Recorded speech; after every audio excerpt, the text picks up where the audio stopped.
चलिए आज हम लोग चलते हैं, एक और कड़ी जोड़ते हैं जीके में, है ना। आज सिंधु सभ्यता के बारे में हम लोग जानेंगे, ठीक है। देखिए किस तरह से इसमें प्रश्न पूछा जाता है, उसको ध्यान में रखते हुए बनाया गया है ना।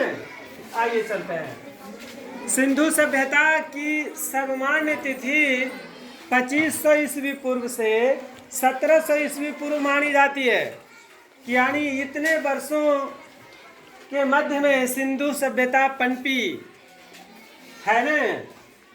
सिंधु सभ्यता के खोजकर्ता राय बहादुर दयाराम साहनी थे। सिंधु सभ्यता को प्रागैतिहासिक अथवा कांस्य युग में रखा जा सकता है। सिंधु सभ्यता को, इस सभ्यता यानी सिंधु सभ्यता के मुख्य निवासी द्रविड़ एवं भूमध्य सागरीय थे। ऐसा माना जाता है कि ये द्रविड़ लोग थे अथवा भूमध्य सागरीय लोग थे। सैंधव सभ्यता नगरीय सभ्यता थी, जिसमें 6 बड़े नगर की संज्ञा दी गई। नंबर 1 मोहनजोदड़ो,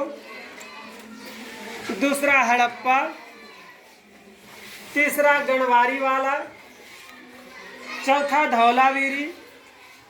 धौलावीरा, 5वां राखीगढ़ी, 6ठा कालीबंगन, कहीं कालीबंगा लिखा रहता है, कालीबंगन। सिंधु सभ्यता का बंदरगाह लोथल एवं सुकोतदा है। ये दोनों प्रमुख बंदरगाह है सिंधु सभ्यता का। सिंधु सभ्यता में जुते हुए खेत एवं नक्काशीदारी कालीबंगन से प्राप्त हुआ है, यानी वहाँ हल जोतने का प्रमाण मिला है और नक्काशीदार ईंट के बारे में बताया गया है कि वहाँ नक्काशीदार ईंट था और जुता हुआ खेत यानी हल से जो खेत जुताता है ना, उसका प्रमाण वहाँ मिला है। कहाँ से? कालीबंगन से मिला है। मोहनजोदड़ो से प्राप्त अन्नागार संभवतः सबसे बड़ी इमारत थी। मोहनजोदड़ो से जो प्राप्त हुआ उस सिंधु सभ्यता की सबसे बड़ी। और स्नानागार जो था प्रमुख और भव्य में से माना जाता है। स्नानागार जिसकी लंबाई 11.88 मीटर और चौड़ाई 7.01 मीटर और ऊंचाई उसकी जो थी, मतलब गहराई जो थी वो स्नानागार की, वो 2.43 मीटर, ये मीटर में दिया हुआ है। इतनी लंबाई, चौड़ाई और ऊंचाई का स्नानागार मिला है। जो बाथिंग टब होता है ना, वो क्या कहते हैं, स्विमिंग पूल कह लो, जिसमें लोग जाकर स्नान करते हैं, है ना, वो उसी के बारे में, वही स्नानागार है ना, स्विमिंग पूल। अग्निकुंड लोथल एवं कालीबंगन से प्राप्त हुआ अग्निकुंड। अग्निकुंड समझते हैं ना, जब पूजा पाठ वगैरह की जाती है तो एक कुंड बनाया जाता है जिसमें हवन वगैरह होता है ना, हाँ, वो अग्निकुंड जहाँ आग प्रज्वलित की जाती थी। ये लोथल और कालीबंगन से प्राप्त हुआ। मोहनजोदड़ो से प्राप्त एक सील पर 3 मुख वाले देवता कहा जाता है, संभवतः वो पशुपतिनाथ थे, है ना। उसी पर हाथी, गैंडा, चीता एवं भैंसा भी विराजमान है। यानी ये चारों जानवर के बारे में पूछा जाता है कि चारों जानवर कौन कौन थे। याद रखिएगा, हाथी, गैंडा, चीता एवं भैंसा था।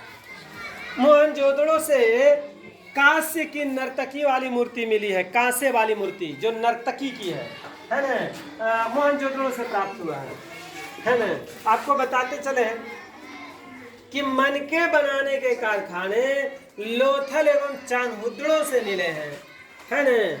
इसकी लिपि भाव चित्रात्मक थी, है ना, मतलब कुछ लिखा हुआ नहीं पढ़ सकते, उसके भाव को देखकर, अर्थ को देखकर, चित्र को देख करके अंदाज लगा सकता था। भाव चित्रात्मक थी। इसका जो यहाँ का जो इमारत हुआ करता था ना, तो वो मेन रोड की तरफ उसकी दरवाजे और खिड़कियां नहीं खुला करती थी, यानी कि मेन रोड है ना, तो उधर घर का पिछवाड़ा होता था, उसके अपोजिट तरफ जो होता था उसके दरवाजे और उसकी खिड़कियां हुआ करती थी, है ना।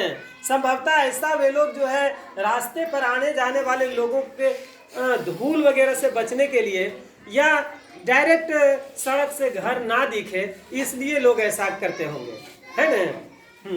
तो अपोजिट साइड जो मेन रोड रहता था उसकी तरफ घर के दरवाजे और खिड़की ना होकर के उसके उल्टी तरफ होता था दरवाजे और खिड़कियां, है ना।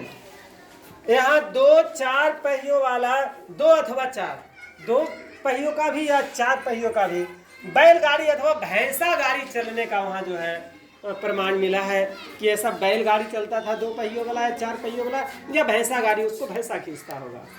यह समाज संभवतः मात्र सत्तात्मक थी, है ना।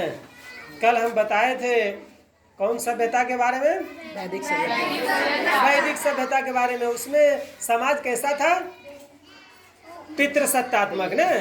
इसके बारे में कहा जाता है संभवतः मात्र सत्तात्मक थी, यानी माता घर का प्रधान हुआ करती थी। एक पार्ट ही हुआ, इसका अगला पार्ट और जो है हम लोग अगले दिन देखेंगे, क्योंकि एक पार्ट में ये पूरा नहीं हो रहा है। ठीक है, देखते हैं।